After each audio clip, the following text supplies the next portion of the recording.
नमो भगवते वासुदेवाय। ओम नमो भगवते वासुदेवाय। ओम नमो भगवते वासुदेवाय। ओम नमो भगवते वासुदेवाय। ओम नमो भगवते वासुदेवाय। ओम नमो भगवते वासुदेवाय। श्रीमद् भगवद गीता पंचम अध्याय श्लोक संख्या 7। रोगयुक्त विशुद्धात्मा विजितात्मा जितेन्द्रियः सर्वभूतात्मा भूतात्मा कुर्वन्नपि न लिप्यते। अनुवाद।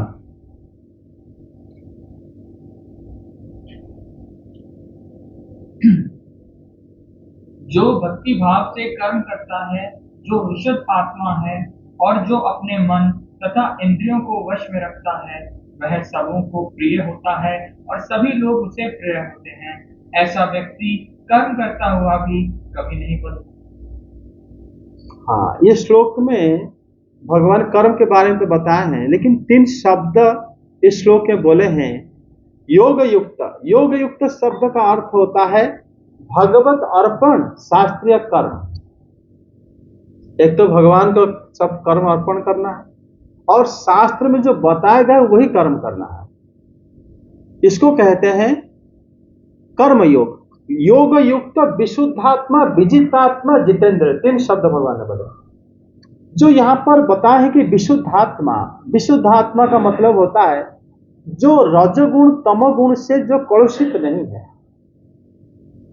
जो जिसको रजोगुण क्या होता है?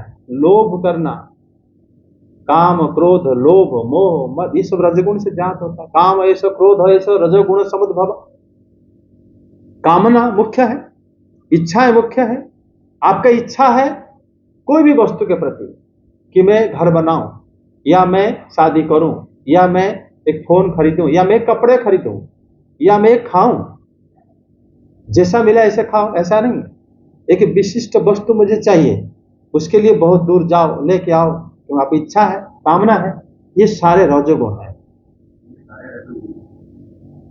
रजोगुण तमोगुण होता है जो मूर्ख होता है, अल्लाह आवृत तो रहता है चेतना, और वो फल मतलब अच्छा और बुरा समझ नहीं पाता। तमोगुण है ना। शराबी वगैरह मतलब कोई होश नहीं रहता। लोग बिना शराब पिए भी होश में नहीं रहते। अच्छे गुण अच्छे बुराई के विचार नहीं कर पाते। ऐसे लोग जो कि अच्छे और बुरे के बीच कोई फर्क नहीं लगा पाते, उसको होते हैं, उनको कहा जाता है विशुद्धात्मा। विशुद्धात्मा का मतलब होता है रजोगुण तमोगुण से अकलुषित, जो कलुषित हुआ नहीं, खराब नहीं हुआ है, जो पवित्र है, जिसको रजोगुण और तमोगुण स्पर्श नहीं करा है। तो ये जो कर्मयोग का पंचम अध्याय है, इसमें श्री भगवान बता रहे हैं कि योग युक्त तो विशुद्धात्मा विजितात्मा जितेंद्र, 3 गुण को भगवान बताते हैं। कह रहे हैं कि 3 गुण अगर किसी के पास है तो वो क्या ना, उसको जो समस्त के प्रिय होता है। सर्वभूतात्मा भूतात्मा कुर्वन्नपि न लिप्यते। वो विजितात्मा जितेंद्रिय, वो क्या करता है ना, कर्म करने पर भी कर्म में लिप्त नहीं होता, और वो जीवों की अनुराग भाजन होता है। लोग उनको, जीव उनको सर्वभूतात्मा भूतात्मा, जीवों के द्वारा अनुराग भाजन, जीव उनके कोई दुश्मनी नहीं निकालते उसके ऊपर। ठीक है। कौन क्या क्या गुण है? वो गुण है, पहला है विशुद्धात्मा। विशुद्धात्मा का मतलब अभी हम चर्चा कर रहे थे, रजोगुण और तमोगुण से जो प्रभाव से मुक्त है। रजोगुण तो समझ में आ गया, काम क्रोध लोभ मोह मद मात्सर्य आदि, उसमें से मुख्य होता है कामना। कामना रहने से सब कुछ आ जाएगा आपके पास, सब आ जाएगा। हाँ, अगर आपके पास इच्छा है तो सब आएंगे आपके पास। इच्छा नहीं है, क्या आएगा आपके पास? हाँ, आप बताओ। अगर आपकी कामना ही है, नहीं है, कोई वस्तु जैसे मिला आप चला देते हो काम, कोई आपका कोई कंप्लेन ही नहीं है, तो फिर आपके पास गलत चीज स्पर्श कैसे करेगा आपको? अब इच्छा अपनी तरफ से कुछ इच्छा रखोगे तब ना स्पर्श करेगा। कामना से ही सब आते हैं। क्यों? काम है, सब क्रोध है, सब रजोगुण, सब उद्भव भगवान वहां पर द्वितीय अध्याय में बता चुके हैं। यहाँ पर जो है वल्लभ भगवान एक और बात बता रहे हैं कि रजोगुण तमोगुण से जो कलुषित नहीं हो, विशुद्धात्मा, जिसका अंतःकरण शुद्ध, वो होता है विजितात्मा। विशुद्धात्मा, विजितात्मा, जितेंद्रिय। भगवान 3 शब्द व्यवहार कर रहे हैं। विजितात्मा का मतलब होता है वो अपना शरीर को वश में करके रखा है, बॉडी को बस कंट्रोल करके रखा है। ऐसा नहीं कि जबरदस्ती। बस शब्द का अर्थ होता है, मतलब विजित आत्मा से वो जीता है, उसको हारा नहीं उससे। समझे? जीता है वो व्यक्ति जो है अपना आत्मा होता है शरीर, अपने शरीर को जीता है, हारा नहीं है। हारा कौन है? हारा वो है जिसको मौका नहीं मिला तो चोर नहीं, साधु है। मौका मिला तुरंत सामान उठा के जेब में डाल के चुपचाप निकल गया, तो वो क्या है? वो शरीर को जीता नहीं है, विजित आत्मा नहीं है वो। विजित आत्मा कौन है? उसको मौका मिलने पर भी वो गलत काम नहीं करता। जैसे हम लोग एक बार हम अपने परिवार के साथ गोवर्धन पर्वत परिक्रमा कर रहे थे। शाम हो गया, संध्या हो गया था, कोई एक विशेष तिथि था। तो एक साधु उठ खड़े होकर कीर्तन कर रहे थे और उनके पास बाकी लोग जो परिक्रमा करते हैं वो पैसा रख के चले जाते हैं। तो वो कीर्तन करके पैसा उड़ गया, वो देखे भी नहीं क्या उड़ेगा, कुछ नहीं। वो हम लोग देख रहे उड़ भी गया, वो साधु ध्यान भी नहीं दे रहे। हम लोग क्या ना रिक्शा में थे, नहीं तो अगर चल पैदल आ रहे होते तो वो जाके पत्थर रख देते। तो साधु का होश, मतलब वो ध्यान भी नहीं देते, उड़ गया तो कोई बात नहीं। साधु जो होते हैं उनको ध्यान नहीं रहता, पैसा ये वो तो भगवान तो हम तो शरीर को केवल धारण करके रखें, प्रारब्ध बस उनका बस चले तो शरीर को छोड़ दे वो।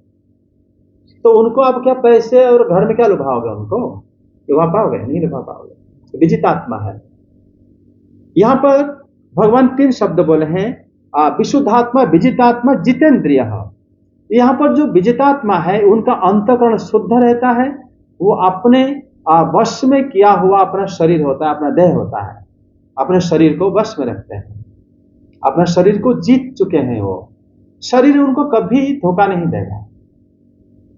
एक लोग जब मान लो चोरी करते पकड़े गए, लोग क्या कहते हैं?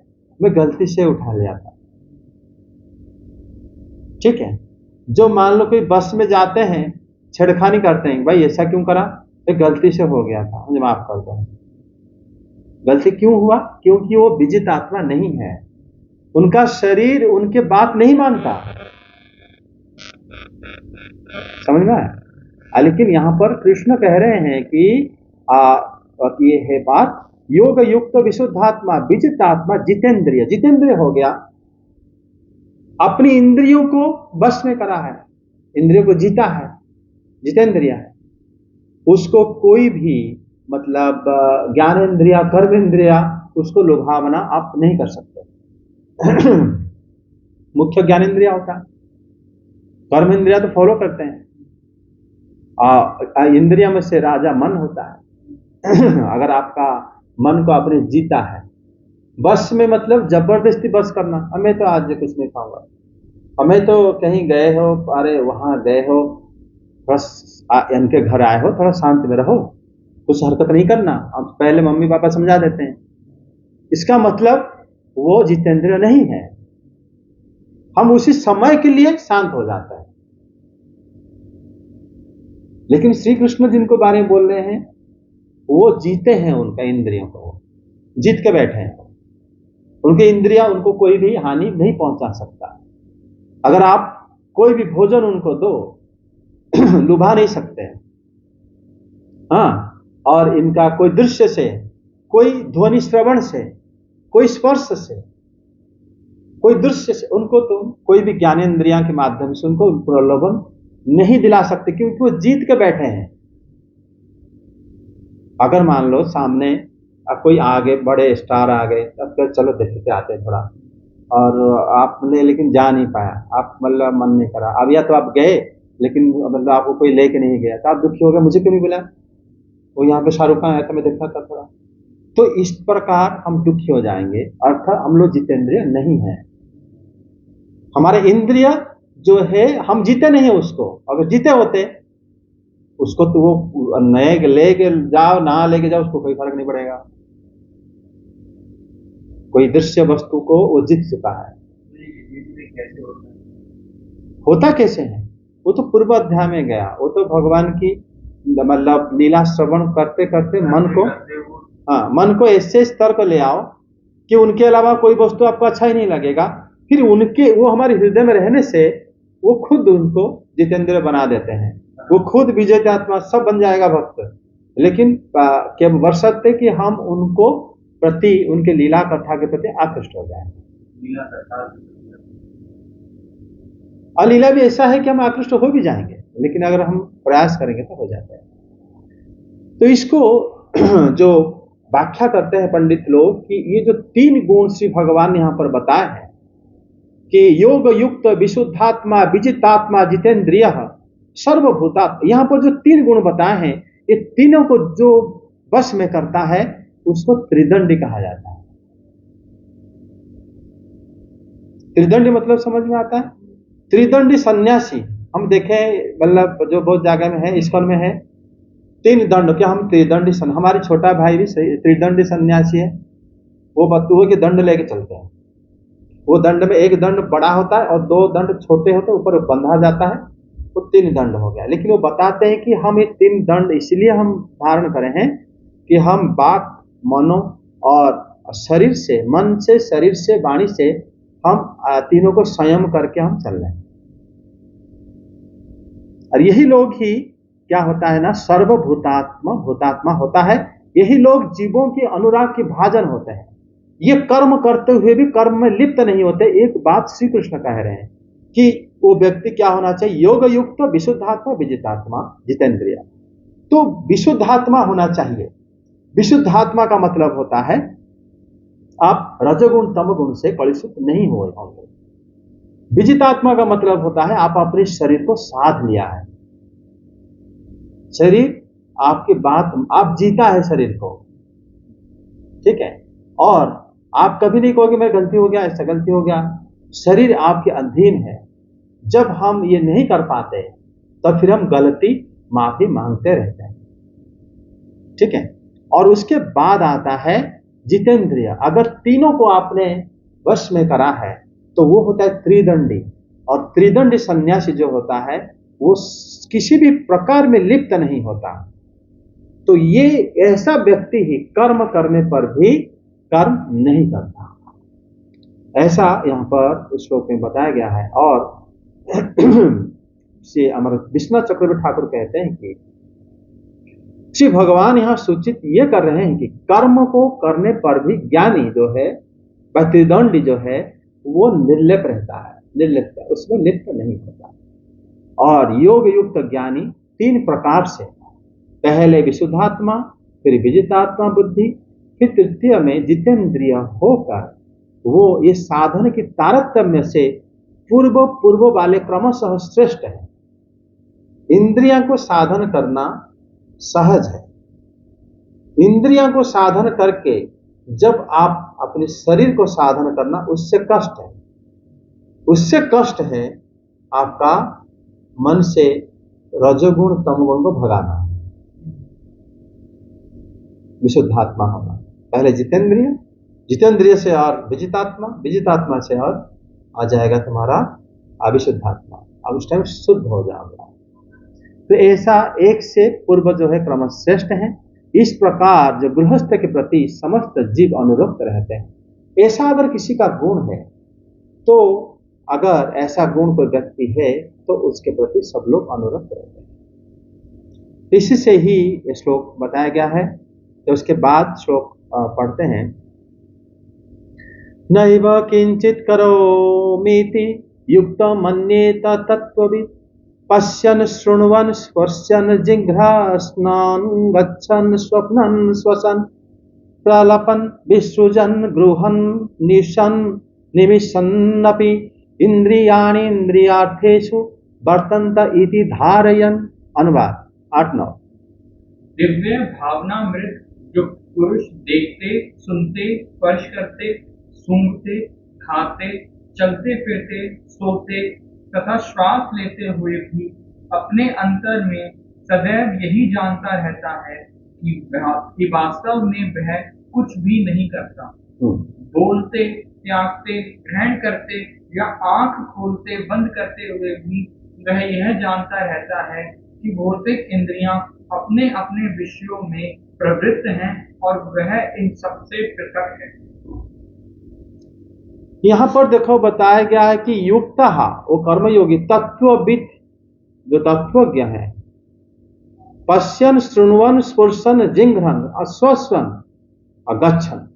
देखो यहाँ पर भगवान बताते हैं कि वो अब देखना, सुनना और छूना और फिर सूंघना, ग्रहण करना, भोजन करना, गमन करना, ये सब क्या बताए हैं? ये इंद्रियों की क्रिया है ना। हम जो अपना इंद्रिया है उसका क्रिया है, वही काम करते हैं, देखना, खाना, पीना, सोना करते हैं। उसके बाद बताते हैं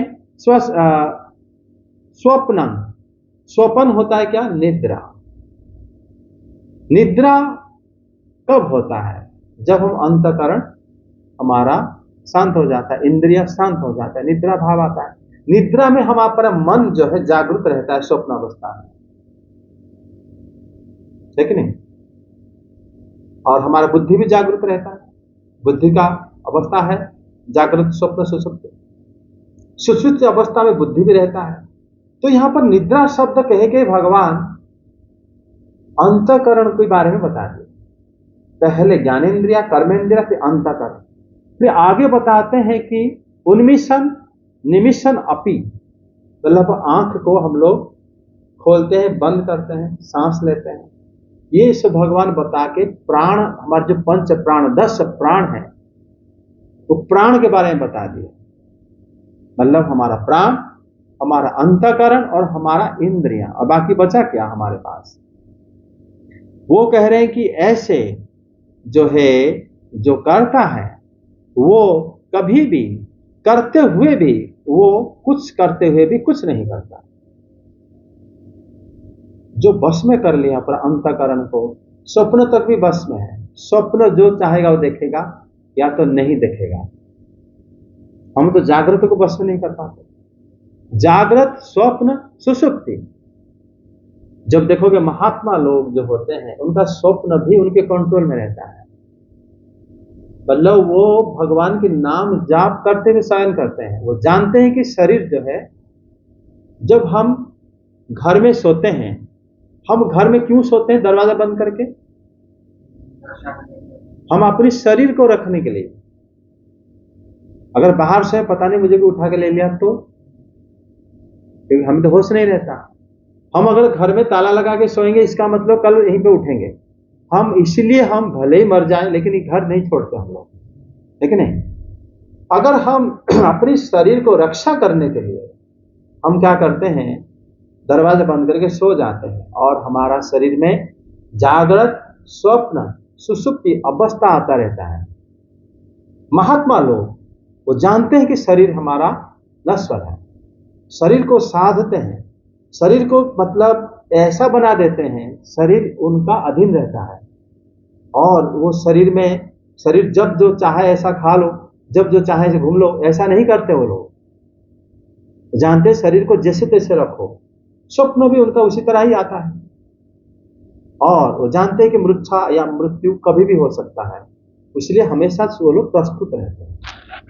तो ऐसा भगवान कह रहे हैं कि अगर ऐसा जो है व्यक्ति बुद्धि के द्वारा निश्चय ऐसा मानते हैं कि इंद्रियां अपने अपने विषय में तल्लीन है, वो सोचता है आंखें खोलने के बाद दृश्य है, वो सोचते हैं कि हाँ ये आंखें मैंने खोला है ना, इसलिए दृश्य दिखता है, जबकि इंद्रिया काम कर रहा है। लेकिन बुद्धि में सोचता है कि मेरा इंद्रिया अपना काम कर रहा है। वो व्यक्ति लीन नहीं होता कोई कर्म में, किसी भी कर्म में लीन नहीं होता। अगर मान लो कोई आके तुम्हें भोजन दे दिए, ठीक, मैंने भोजन ग्रहण करा, नमक हो सकता है, मिर्ची हो सकता है, कुछ भी हो, मीठा हो सकता है, खट्टा हो सकता है, कुछ भी। और जब ग्रहण का उनको कुछ स्वाद भी आ सकता है, वो सोचेगा कि ये जो शरीर रक्षा के लिए, शरीर तो हत्या नहीं कर सकते, अगर कोई भोजन दिया अनायास तो ले लिए, ये स्वाद जो है, मेरा जीव जो है वो काम कर रहा है अपना, वो बता रहा है कि ऐसे स्वाद है, मुझसे क्या करना है उससे, तो वो उसी से भी अपने आप को अलग कर देता है बुद्धि द्वारा। भगवान कह रहे हैं कि ऐसा क्या करता है वो ना, इंद्रिय तो वर्तन्ते अहम किंचित न करोमि, उन्होंने अपना जो धारयन निमिषम अपि धारयन इति मन्यते इंद्रियाणि इंद्रियार्थेषु वर्तन्ते कंचित एव न करोमि। वो देखता है कि मैं जो खा रहा हूं, जो सुन रहा हूं, अगर मान लो वो भगवान को ध्यान कर रहा है, कुछ शब्द आ रहा है, कोई किसी को मान लो जोर से गाली गलौज करता होगा, कोई या तो गाना बज रहा होगा, कोई बाराती जा रहा होगा, वो सोच रहा है मेरा कान अपना काम कर रहा है, कान है सुन रहा होगा, लेकिन वो उससे हट भी जाता है। तो ऐसा जो रहता है वो कुछ नहीं करता, वो क्या करता है, वो इंद्रियों से परा है, वो परे हो गया, वो मतलब इंद्रियों की क्रिया से पृथक हो गया।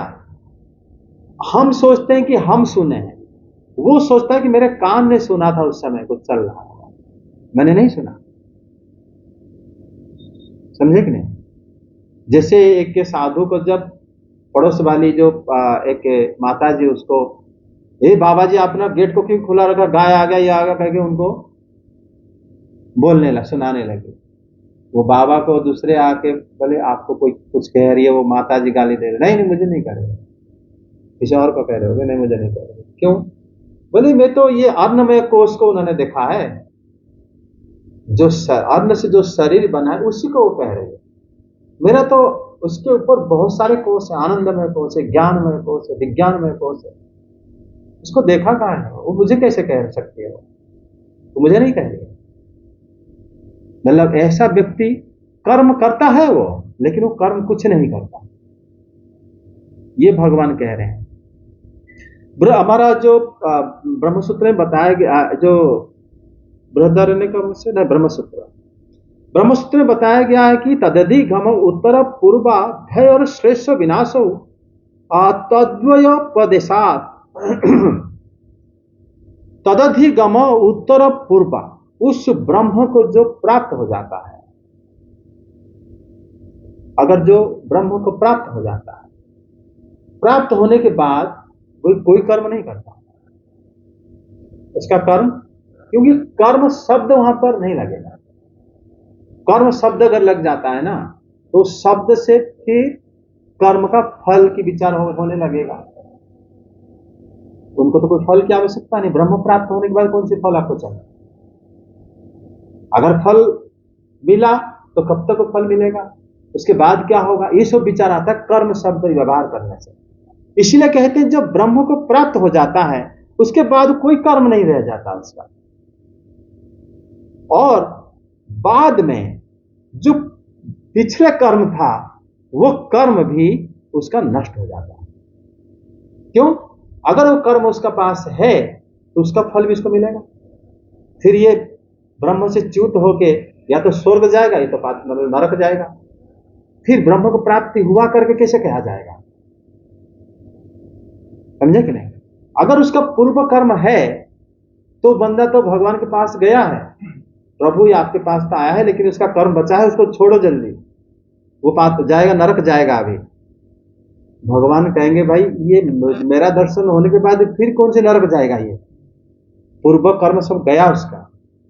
इसीलिए ब्रह्म सूत्र में कहा गया है ब्रह्म प्राप्ति होने के बाद कोई कर्म नहीं रहता, ब्रह्म प्राप्ति होने के पश्चात जो पूर्व कर्म है वो भी चला जाता है, कोई कर्म नहीं रहता।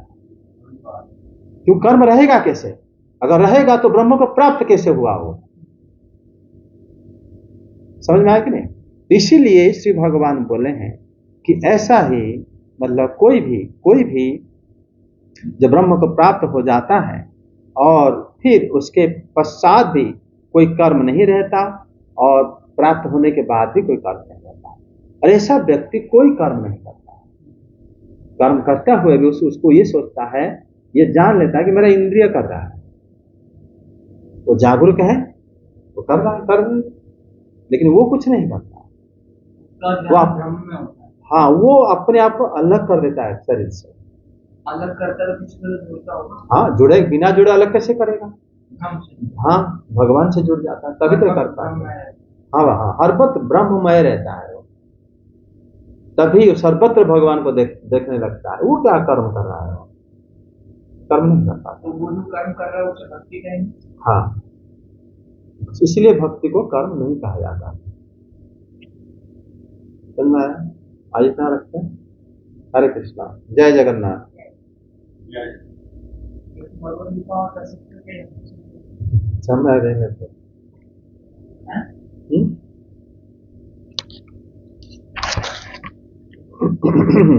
सर एक बार इसका ये बता दो सर, भगवान यहाँ पे कैसे पहुंचे? पुराना भूल गए। कौन सा पुराना सब भूल गए, तो ये आज जो भगवान बता रहे हैं किस वजह से बता रहे हैं, यहाँ पे कैसे पहुंचे वाला सब बता। ये पंचम अध्याय है। पहले आप देखो, द्वितीय अध्याय में गीता के सार भगवान बता चुके हैं। उसी में भी भगवान बता चुके हैं कि कैसे मेरे प्रति कर्म किया जाता है। तृतीय अध्याय में भी कर्म को बताएं, चतुर्थ अध्याय में भी कर्म को बताएं, पंचम अध्याय में कर्म त्याग के बारे में बताएं। चतुर्थ अध्याय में जो बताए दिव्य कर्म, उसके अंदर में भी भक्ति आ जाता है ना। अगर आप जो कर्म को हम कह सकते हैं, जैसे भगवान के बारे में हम श्रवण करते करते जब मतलब हम साधु पुरुषों के निर्देश में हम कुछ करने लगते हैं, फिर धीरे धीरे कर्म को छुड़वा देता है। पहले निष्काम कर्म से स्टार्ट होता है ना। निष्काम, उसमें जो निष्काम कर्म से शुरू होता है। निष्काम कर्म जो हम करते हैं, हम ज्ञान प्राप्त होता है।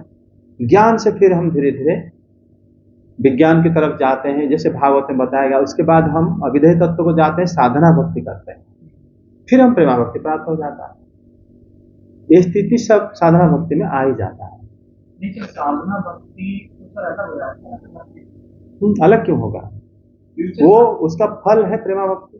साधना भक्ति को भक्ति में नहीं, लेकिन अभिदय तत्व तो है, उसी के माध्यम से तो जाएंगे। नहीं सर, हमने ज्ञान के बाद भक्ति प्राप्त हो जाती है, फिर वो भक्ति में प्रेमा भक्ति। हाँ, मतलब ज्ञान के बीच एक टर्म आ जाता है जो भगवान ने बोले हैं विज्ञान।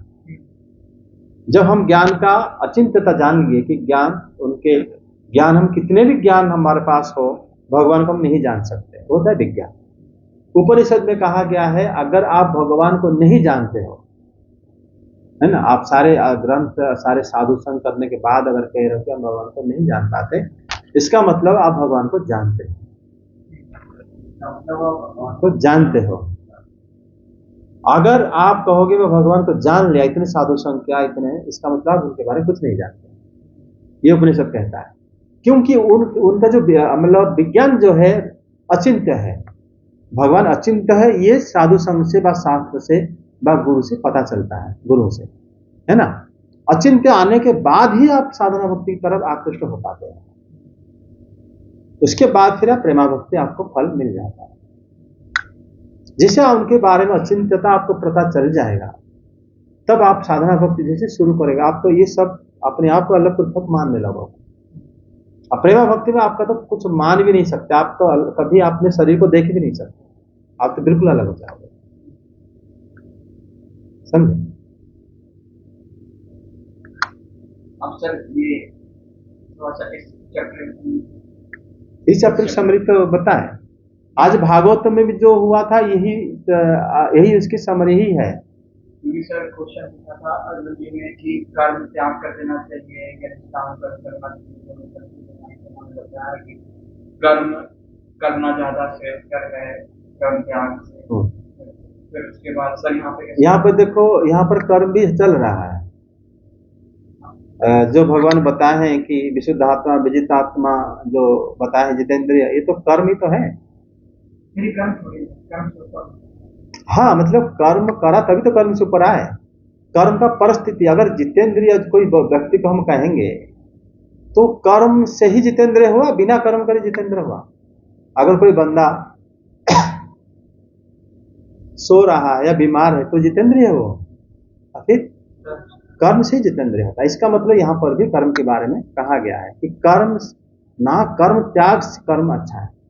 जो त्रिदंडी सन्यासी के बारे में कहा गया है वो कर्म तो है उनके पास, नहीं है तो उनको लोग फिर कैसे आदर के भाजन कैसे बनते हैं? वो कुछ तो करते होंगे, तो वो सारे उसके अंदर भी कर्म का टच रहता है। और सर जैसे आज भी श्लोक हमने पढ़े, जो लास्ट वाला, जो सारे इंद्रियां अपने अपने कर्म करता है, लेकिन वो जो करता है वो देखकर उससे अलग हो जाता है, वो भी कर्म है, कर्म हो रहा है उनके इंद्रिय के थ्रू। इसको होश भी है, तो जानता भी कि कर्म हो रहा है, लेकिन वो जानता है कि मैं इससे पृथक हूँ। सर अब ये वाले श्लोक और दोनों सेकंड चैप्टर में श्लोक पढ़े थे सर, ये सिमिलर से लग रहे हैं। उसको इस तरह तो व्याख्या नहीं कर सकते अभी, उसको तो फिर उसी समय फिर दोबारा जब द्वितीय अध्याय करेंगे उस समय फिर चर्चा है। हाँ नहीं याद करना पड़ेगा, और नहीं तो फिर क्या होगा ना, फिर आगे आगे हम बढ़ेंगे। फिर द्वितीय अध्याय को भगवत गीता जल्दी होना चाहिए, इसलिए इसमें श्लोक संख्या कम है, सिर्फ 700 श्लोक है। इसको अच्छे से अगर करो तो एक हफ्ते में हो जाना चाहिए पूरा गीता, 7 दिन में आराम से हो क्या जा सकता है। फिर दोबारा 7 दिन में, फिर ऐसे होने से, क्योंकि इसमें भी ऐसे ही लग रहा है साथ में तो बुद्धि वाली हाँ तो सेम ऐसे नहीं करो। फिर उसको जब पूरा कंप्लीट होगा फिर उसके ऊपर चर्चा कर सकते हो पृथक। क्या बता रहे थे?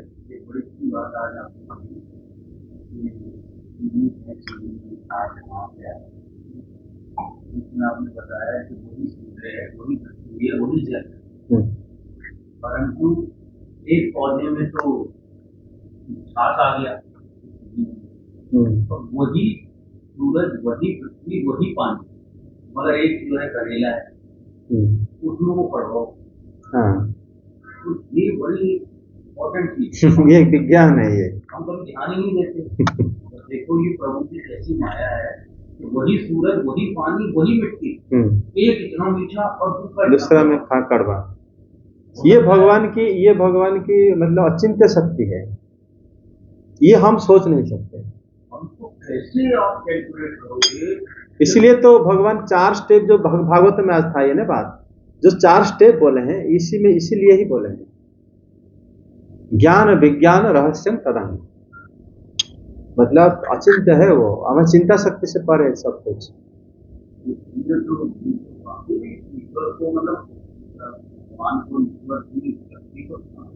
बड़ा मुश्किल बताओ, वही सूरज, वही धरती, वही पानी, एक कड़वा, एक मीठा, एक नीम, एक आम, हाँ, और वही आसपास लगे हुए, एक में लगे हुए, सब अलग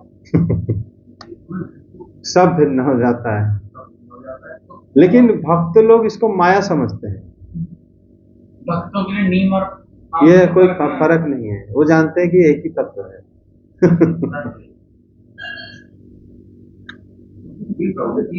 लेकिन हाँ, जो इसलिए तो माया है, माया जो है लोग मतलब कितना मुश्किल है जानना उसको। जो तत्व को जान लिया, ये मिट्टी, ये पृथ्वी तत्व है, तो उसको रस में आप क्या प्रभेद दिखाओगे? वो कहेगा ये कि गुण है पृथ्वी। जब जल जो है, जब वो उसके अंदर काल शक्ति की प्रेरणा हुआ है ना, भगवान की इच्छा मतलब उसके अंदर प्रवेश हुआ, तो वो गंध को जन्म दिया जिससे पृथ्वी आई। वो गंध के वजह से ही स्वाद बदल जाता है, कड़वा मीठा। अगर गंध हटा दो तो सारे एक ही लगेगा आपको। नहीं सर, मम्मी को स्मेल नहीं आती, उसको सारी चीज तरह नहीं, किसी किसी का जीभ से, नाक मान लो स्मेल हो, जीभ में अगर वरुण तत्व, जिससे मान लो जीभ जिसका रूखा हो या जल नहीं हो, तो उसको पता नहीं चलेगा क्या खा रहा है। हाँ, जब हमारी जीभ जल जाती है तो हमें पता नहीं चलता। तो फिर भी स्वाद तो वहीं पर है। जो मतलब भक्त जो है, भक्ति से पहले वाला स्टेज ज्ञानी जो है, वो ज्ञान के माध्यम से जान लेता है कि ये सिर्फ एक भ्रम है, आम और नीम में से सिर्फ एक भ्रम है, ठीक है। और उसको आप भ्रम जब उसका मिट गया तो आप कुछ भी चीज वस्तु दो, उसको फर्क नहीं पड़ता।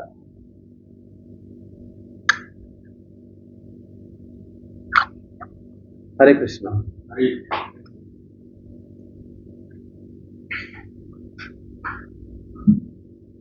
हरे कृष्णा कृष्ण कृष्ण हरे हरे, हरे राम राम राम हरे हरे, हरे कृष्णा कृष्ण कृष्ण हरे हरे, हरे राम राम राम हरे, हरे कृष्णा कृष्ण कृष्ण हरे हरे, हरे राम राम राम हरे हरे, हरे कृष्णा कृष्ण कृष्ण हरे हरे, हरे राम राम राम हरे कृष्णा कृष्ण कृष्ण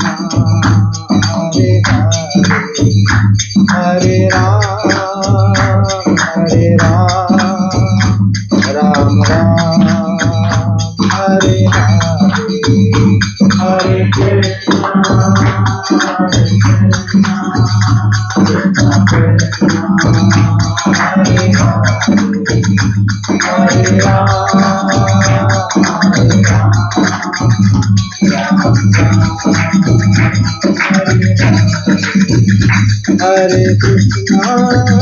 हरे कृष्णा कृष्ण कृष्ण हरे हरे, हरे राम राम राम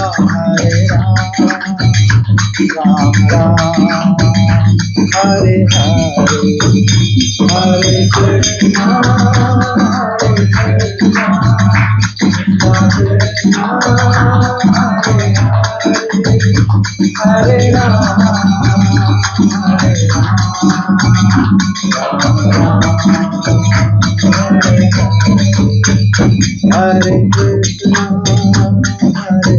हरे कृष्णा हरे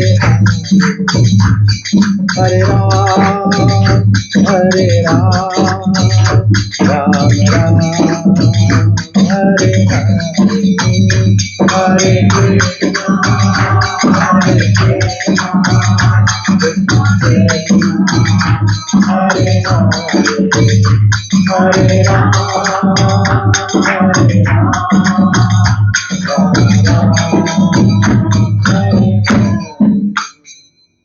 जय नाम संकीर्तन की जय, जय श्री बलदेव, जय श्री सुभद्रा, जय श्री जगन्नाथ, जय श्री दर्शन देव की जय, भक्ति देवी तुलसी माता की जय, अंतराज श्रीमद् भागवतम की श्री भगवद गीता की जय, जय जय श्री राधे श्याम।